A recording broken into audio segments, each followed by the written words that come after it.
భారతీయ రైల్వేలు తన రైలు నియంత్రణ వ్యవస్థను మెరుగుపరుచుకోబోతున్నాయి. ఈ వ్యవస్థ 100 సంవత్సరాలకు పైగా పురాతనమైనది. ఈ రైల్వే నెట్వర్క్ ప్రపంచంలో 4వ స్థానంలో ఉంది. ఇప్పుడు దీనిని ఆధునీకరించనున్నారు.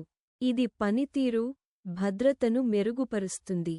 ఎకనామిక్ టైమ్స్ ప్రకారం, రైల్వే బోర్డు ఒక కొత్త ప్రణాళికను రూపొందిస్తోంది. ఇది కార్యకలాపాలు, ట్రాఫిక్ నియంత్రణ కోసం సాంకేతికతను ఉపయోగిస్తుంది. ఇది ప్రమాదాలను తగ్గిస్తుంది, రైళ్ల వేగం పెరుగుతుంది, పని వేగవంతం అవుతుంది. ఈ రోజుల్లో రైల్వే ట్రాఫిక్ చాలా పెరిగింది. అందుకే ఇది అవసరం.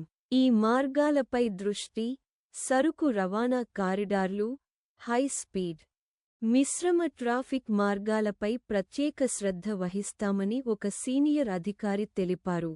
Japan, Russia, Germany, Switzerland, France, Spain railway వ్యవస్థల నుండి రైల్వే బోర్డు నేర్చుకుంటుంది.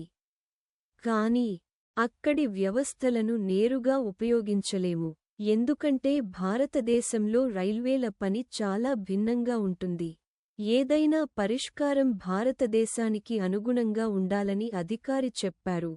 కొత్త వ్యవస్థలో ఏముంటుంది? కొత్త వ్యవస్థలో ఇంటిగ్రేటెడ్ కమాండ్ సెంటర్ ఉంటుంది. రైలు కార్యకలాపాలకు సంబంధించిన అన్ని విభాగాలు, శాఖలు దీనిలో కలిసి పనిచేస్తాయి. మెరుగైన సాంకేతికతతో రైలు కదలిక, రూట్ ప్లానింగ్, అత్యవసర నిర్వహణ మెరుగైన రీతిలో చేస్తారు. ప్రస్తుతం చాలా పనులు మాన్యువల్గా జరుగుతున్నాయి. దీనివల్ల రైలు కంట్రోలర్లపై చాలా ఒత్తిడి పెరుగుతుంది. పెరుగుతున్న ట్రాఫిక్ను వారు నిర్వహించలేకపోతున్నారు. ఇప్పుడు సాంకేతిక పరిజ్ఞానం వాడకంతో వారి పని సులభతరం అవుతుంది. ఈ వ్యవస్థ ఇప్పుడెందుకు? ఇటీవల కొన్ని రైలు ప్రమాదాలు జరిగాయి. రైలు నియంత్రణ వ్యవస్థలో కొన్ని లోపాలు ఉన్నాయని ఇది చూపించింది.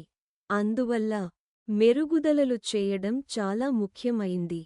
రైల్వే బోర్డు ఒక కమిటీని ఏర్పాటు చేసింది. ఈ కమిటీ ట్రాఫిక్ నియంత్రణ వ్యవస్థను మెరుగుపరచడానికి సూచనలు ఇస్తుంది.